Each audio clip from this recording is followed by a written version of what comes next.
할렐루야.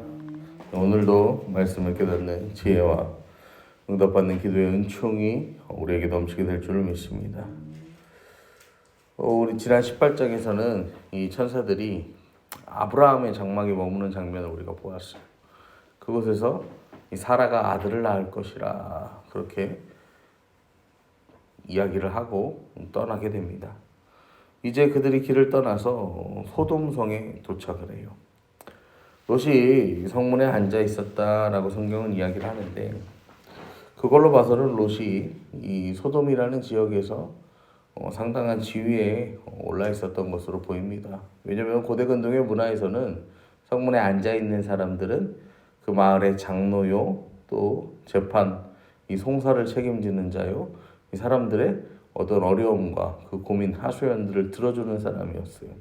그러니까 롯이 그 자리에 앉아 있었다라는 것은 롯은 소돔에서 인정받는 사람이었다라는 뜻이죠. 그렇게 그 롯이 이 성문으로 들어오는 나그네들을 맞이하는 거예요. 그래서 우리의 집으로 가자. 내가 당신들을 대접하겠다. 그렇게 이끌어가는 것이죠. 그렇게 나그네를 영접한 롯과 또 한 무리의 사람들이 나옵니다. 이 소돔의 사람들인데 4절에 보시면 그들이 눕기 전에 이제 잠자리에 들려고 하는 거예요. 식사를 마치고. 그 성 사람 곧 소돔 백성들이 노소를 막론하고 원근에서 모였다. 이 젊으나 늙으나 이 사람들이 모이는 거예요. 그래서 그 롯의 집을 에워쌉니다. 롯의 집을 에워싸고 오늘 손님으로 온 사람들을 내놓으라는 거예요. 우리가 그들과 상관하겠다. 이 동성애적 성관계를 가질 테니 뭐 하라는 거예요? 그들을 내놓아라. 그렇게 요구를 하는 거죠. 이런 상황에서 롯이 해결책을 제시하는데 뭐라고 하냐면, 내 딸들을 내어줄 테니까 너희들 마음대로 해라. 그리고 이 나그네들은 내버려 두어라 이야기합니다. 여러분, 롯이 그 소돔에 만연한 그런 범죄하면은요 동참하지 않았지만요, 그 악을 해결하려고 나름대로 노력을 하는데 그 해결의 방법이 어떻습니까? 굉장히 소돔스러운 방법이죠. 자기의 딸을 내어주겠다. 이미 그 딸들은 정혼한 사이가 있었어요. 그럼에도 불구하고 롯이 이렇게 말했다라는 것은요, 롯 자신도 알지 못하는 사이에 이 소돔성이 갖고 있었던 그 죄악에 자연스럽게 노출이 되었고, 또 뭐 했다는 거예요? 롯 또한 자기도 모르는 사이에 그 죄악에 물들어 있었다라는 것을 우리는 알 수가 있습니다. 이 사람들이 얼마나 죄악에 중독이 되냐면요, 천사가 그들의 눈을 멀게 하는데 그 눈이 먼 가운데에도 뭐 하는 거예요? 롯의 집에 문을 찾았다. 들어오려고 애썼다라는 거죠. 여러분, 이 사건 이후에 이제 천사들이요 롯에게 자기의 정체를 밝힙니다. 내게 속한 자가 또 있냐? 사위나 처녀, 자녀나 성중에 내게 속한 자들을 다 성 밖으로 이끌어내라. 이야기를 해요.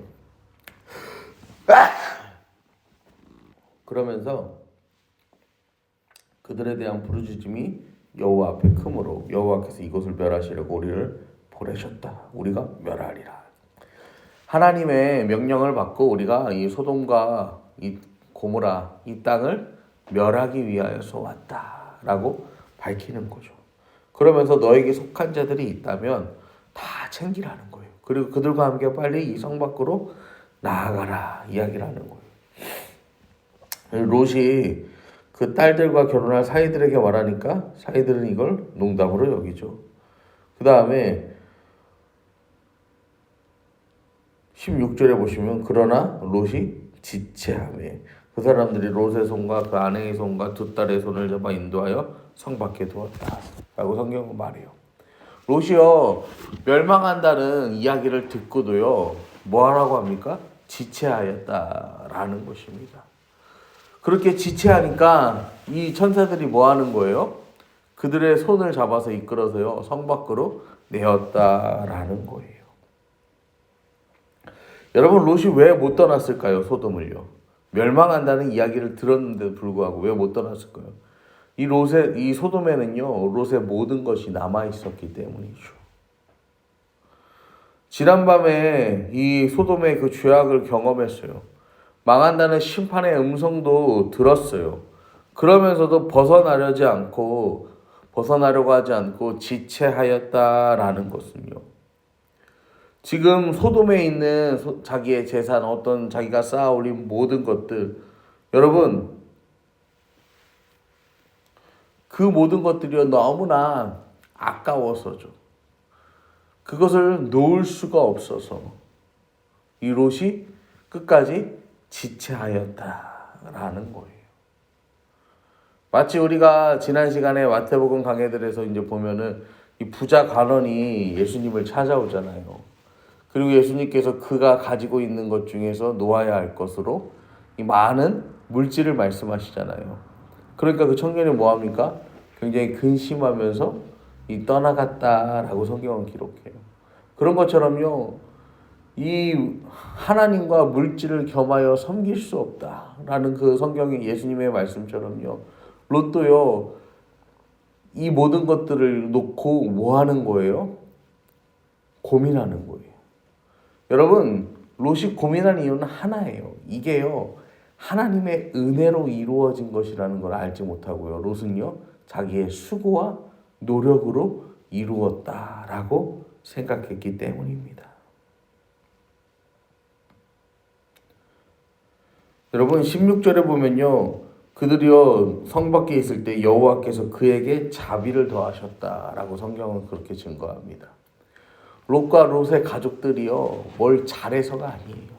하나님께서 그들을 그냥 자비롭게 여기셔서 그 자비를 더하셔서 그들을 구원하신 거예요. 구원받을 자격이 없어요. 소돔과 함께 멸망해도 마땅해요.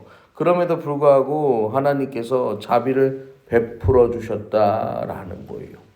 여러분 우리는 하나님의 은혜를 입었어요. 그래서 그 하나님의 은혜 안에서 살아가는데 그럼에도 불구하고 우리는 여전히 뒤돌아보면서요. 이것을 놓지 못하고요. 이것에 미련을 두고요. 여러분 그것을 아직도 붙잡고 살아가는 모습을요. 보인다라는 것입니다.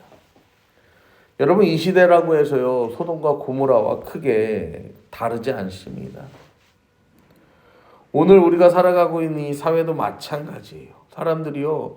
온갖 죄악과 온갖 욕망에 채워져 있어요.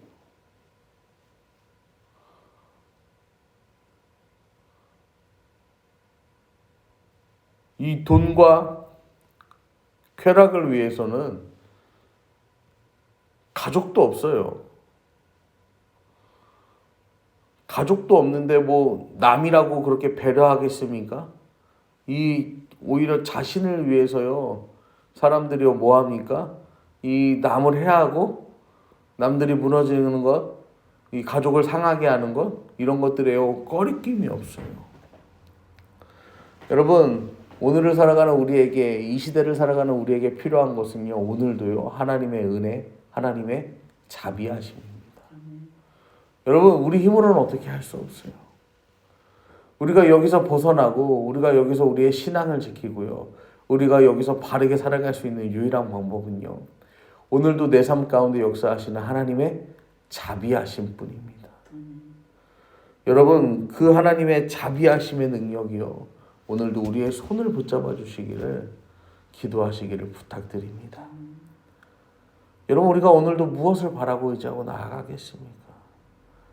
여러분 세상을 의지한다는 것, 세상을 바라본다는 것 그것은요 말씀 그대로요 여호와의 손을 너무 짧아서 나를 구원하지 못해. 그러니까 내가 이것도 저것도 그것도 붙잡아야 하지 않겠냐. 여러분 그런 생각과 마찬가지예요. 하나님의 손은 결코 짧지 않습니다. 하나님의 손에는요 그 능력이 부족하지 않습니다. 오늘도요 여호와의 그 짧지 않은 손이 능력이 가득한 그 손이 우리의 삶을 붙잡고 우리를 이끌어 가시기를 또 그렇게 기도하는 저와 여러분 되기를 축복합니다.